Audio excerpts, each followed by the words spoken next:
La radio. La radio es ese medio de comunicación que nos lleva acompañando desde principios de los años 20.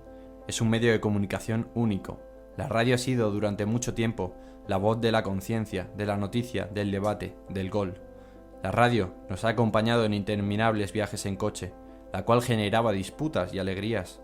La radio es ese medio que ha avivado tardes de domingo. La radio nos ha transportado desde el antiguo Chamartín al antiguo Metropolitano, desde el Santiago Bernabéu al Vicente Calderón. Nos ha llevado incluso al mítico Las Gaunas.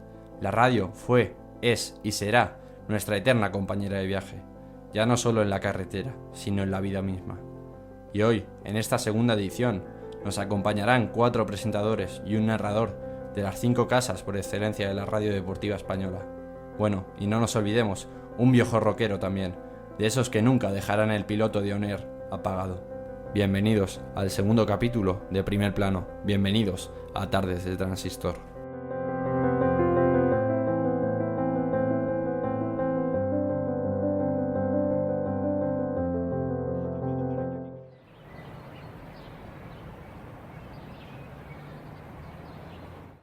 Para mí la radio es mi casa. O sea, estoy aquí como en mi casa, casi considero familia a los compañeros de trabajo.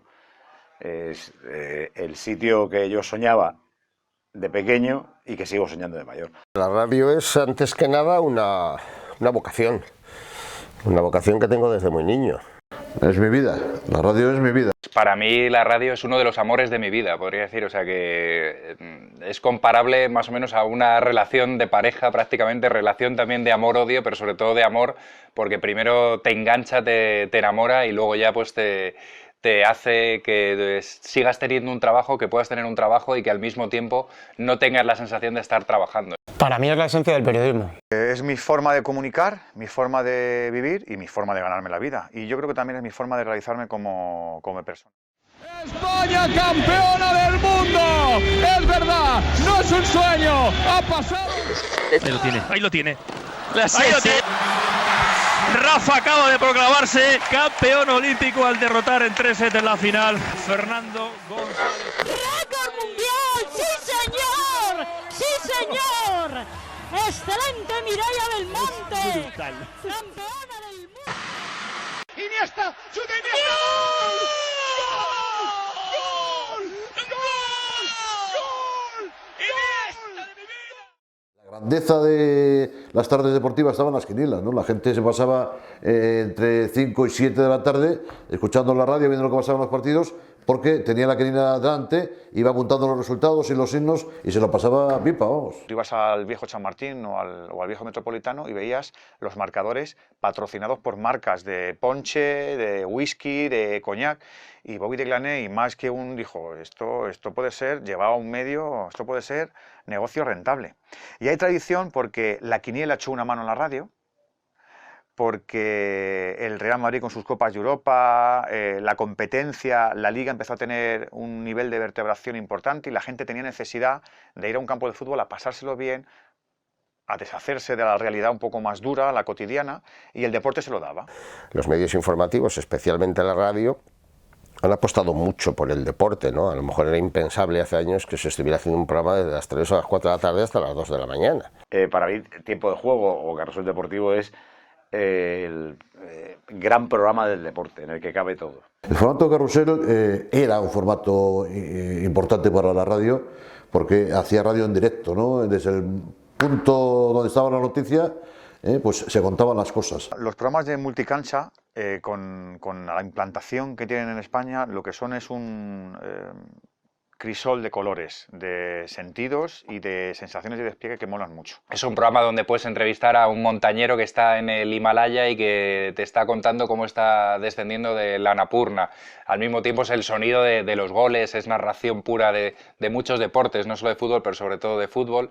O sea que es un lugar donde caben muchísimas cosas porque, claro, son muchísimas horas de emisión a lo largo de toda la semana. A lo mejor son 20 y pico horas de emisión toda la semana, entonces tienen que caber muchas cosas. Pero bueno, sobre todo es el sonido de los campos, de lo que ocurre en los escenarios deportivos.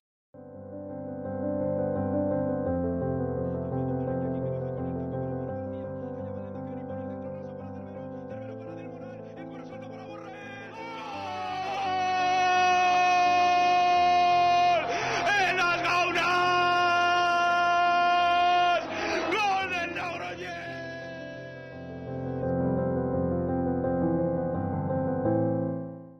Yo recuerdo de niño estar jugando al fútbol en la calle, porque jugábamos en la calle, eso que luego los argentinos han incorporado como que fuera una novedad y solo existiera en su país, lo de los potreros y demás, ¿no? Aquí en la puñetera calle hemos jugado todos, de críos y con un transistor pequeñito puesto en las piedras y los abrigos que a su vez hacían de poste, ¿no? Imagínate estar una tarde entera sin otro ocio, porque no había prácticamente ni televisión, y viviéndolo con aquella intensidad, pues era todo, era la única forma, de hecho nos parecía un verdadero milagro. Yo recuerdo de estar siempre pegado a los auriculares escuchando, porque yo era muy de zapear, he llegado a escuchar a Joaquín Padre, a Antonio Martín Balbuena, a Paco, a García, y a mí había dos compañeros que me gustaban mucho cómo hacían fútbol, uno es José Manuel Díaz y otro José María del Toro, que lo hacían en Onda Madrid, y recuerdo ese momento de comer rápido, de levantarte incluso hasta en el postre para los partidos de las 5 de la tarde, meterte en la radio, meterte en el salón y con las piernas hacia arriba, escuchar los partidos y adivinar y aprender y meterme ese ritmo que yo creo que fue lo que me hizo, porque yo no soy en esencia futbolero, a mí la radio no me llama por el deporte, a mí la radio me llama por la radio. Recuerdo sobre todo tardes del domingo, porque yo creo que el sábado se habían de jugar pocos partidos, y la recuerdo como una especie de banda sonora de mi vida. Pues si tenía que estudiar o hacer deberes o algo de eso, lo tenía puesto. Si jugaba en los equipos que me importaba, lo tenía puesto. Y luego cuando fui creciendo, ya era más selectivo y además iba buscando determinados narradores. Pues yo el recuerdo que tengo sobre todo es de ir en el coche con mis padres volviendo de algún sitio, de ir a pasar el día o de ir a pasar el fin de semana o del pueblo y ver una, no discusión, pero un debate en el coche, pues mi madre diciendo, hombre, ya está bien de tanto fútbol, y mi padre intentando poner el tablero deportivo o el carrusel para enterarse de cómo iban los equipos, ¿no? O sea, que yo creo que es un recuerdo que tenemos todos, sobre todo asociado, por lo menos en mi caso, al coche. En mis tiempos de niño eran fenómenos de ver cómo podías recibir la señal de los campos de fútbol a través de un aparatito que era una caja de cerillas. Yo narraba partidos imaginarios, no me basaba en otra cosa que en mi imaginación, o sea, no ponía ni la tele ni el ordenador, porque entonces ni había ordenador, ni nada de eso. Yo tenía una pelotita de tenis y me tumbaba en la cama y contra una pared que tenía un papel pintado así, forma más o menos de rombos,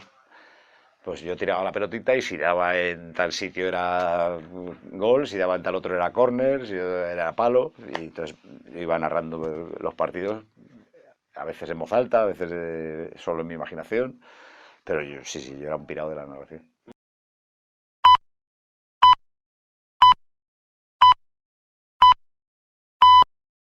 Mis primeros recuerdos son de García, de ir en taxis de Madrid, siempre estaba José María García con unas pausas infinitas y captando la atención, que yo digo, ¿cómo es posible que un periodista te cuente una chapa de 30 minutos y estés con los ojos como platos sin perder un momento el hilo, ¿no?, de lo que te está contando? Yo creo que para mí el mejor ha sido y es Manolo Lama.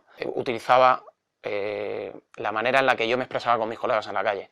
O sea, no apodos rimbombantes, no expresiones que yo de pequeño decía, joder, ¿qué ha dicho? Tenía que ir al diccionario porque, bueno, pues porque no, a lo mejor no la entendía, ¿no? A mí lo que más me cautivó fue la manera de contarlo, que se parecía a casi todas, pero además utilizaba el lenguaje que yo, echando un 5 para 5 en mi barrio ahí en Moratalas con mis amigos, hablaba exactamente igual. Yo creo que García es el número uno, o sea, García por encima de todos. García es un animal de radio, no solamente por lo que decía, por el periodismo que hacía, sino por lo que creó, la escuela que creó, ¿no? O sea, fue el gran patrón de la radio deportiva en este país. Creo que se lo debemos todo a un par de personas, es simplificar demasiado, pero a Bobby de Glané y Vicente Marco, que uno creó, probablemente importándolo de Sudamérica, Bobby de Glané, el carrusel deportivo, y Vicente Marco fue el padre y la madre de ese programa. La base la formaron aquellos grandes comunicadores que cara al público, como Bobby de Glané, hacía un espectáculo aquí en este estudio, como que estuvieras en un teatro, había 200 personas y aquí en lugar de una mesa se hacía la radio de pie y venían a cantar grandes estrellas y venían grandes invitados, y entonces claro, era pues más que un espectáculo de radio, era per se un espectáculo teatral cara al público. Para Deco que la quiere poner Ronaldinho, ojo a la contra, 3 para 2 del Barça, ahí está Ronaldinho con Sergio Ramos, Sergio Ramos le está esperando, mete para Gio, dentro del área Gio.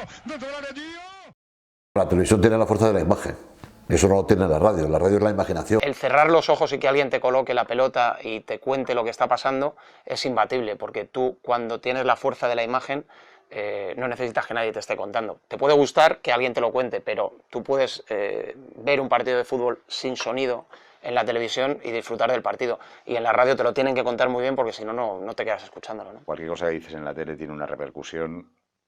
No puedes ser tú. O sea, tú en la radio vas a decir, pero por Dios, qué malo es este tío. Dices eso en la tele, vamos, es que tienes hasta querellas, yo creo. Hay mucha gente que ve los partidos de fútbol a través de la televisión, pero se baja el volumen de televisión porque le gusta su radio, porque le gusta el componente, la complicidad, el ritmo, el narrador, la pasión, el chascarrillo, el comentarista, incluso hasta la publicidad, que yo creo que al aficionado al fútbol, radiofónicamente hablando, le gusta, le hace gracia, le da un elemento más. Mira, yo cuando empecé siempre acuñé una frase que a alguien le escuché y decía, y sigue vigente 50 años después, ¿no?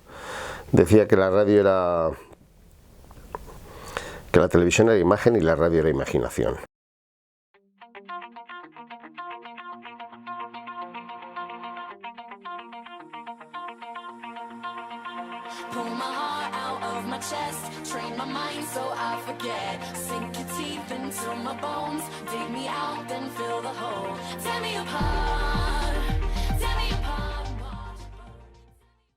Yo creo que tenemos que evolucionar, lo decía antes. Yo creo mucho en la radio digital, creo en los podcasts, creo en lo que se escucha a través de internet y estoy convencido de que eso va a ser así y que al final se escuchará más la radio por internet que por ondas hercianas. La gente joven de 30 para abajo no lee los periódicos, los lee online en otros formatos. Y con la radio está pasando lo mismo. Entonces, el que piense que el formato online no va a superar al formato analógico, yo creo que está equivocado. A mí me cuesta verlo, porque creo que la radio es mucho de costumbre, mucho de... me voy a afeitar y la pongo en el cuarto de baño, voy en el coche y pongo la radio, y ahí el formato online no lo termino de ver. Pero si todo el mundo lo dice, yo no voy a ir en contra. Y además es que las generaciones jóvenes son las que le tienen que dar vida al formato, y las generaciones jóvenes no escuchan la radio en transistor. Acabar siendo todo lo mismo. O sea que, por ejemplo, en el coche lo que vamos a llevar es un pequeño ordenador y no una radio convencional. Ese pequeño ordenador, que al final un teléfono es un pequeño ordenador, pues oirás tu emisora favorita de música o de deportes o el podcast del programa que te salga de las narices. Yo empecé con el modo analógico, ¿no? O sea, ha cambiado muchas cosas en pocos años, muchas. Esto ha dado un giro tan grande que, bueno, todavía está... Yo creo que la radio ahora hay que reinventarla otra vez, ¿eh? Yo creo que los postes ya no sirven para nada. O sea, date cuenta que ahora mismo el transistor es el propio móvil, ya es el transistor, como yo digo, del siglo XXI. Esa es la grandeza, que puedes escuchar en todo el mundo. No te hace falta ni licencia, ni frecuencia, ni postes, ni radioenlaces, nada. Nada. Un teléfono, una aplicación, escucha la radio y además de maravilla. Todo se adecua a los tiempos y por eso los medios evolucionan y buscan las fórmulas para que existan los mecanismos que lleguen a todo el mundo. Entonces hoy la radio ha dado un paso extraordinario, por eso no muere nunca la radio, es imposible que muera la radio. Yo llevo escuchando a los asesinos de la radio mucho tiempo, con la tele, con el internet, con las redes sociales, con los podcasts y la radio tiene una salud de hierro. La radio es un medio de comunicación mágico, así que cierra los ojos y te iluminará la vida.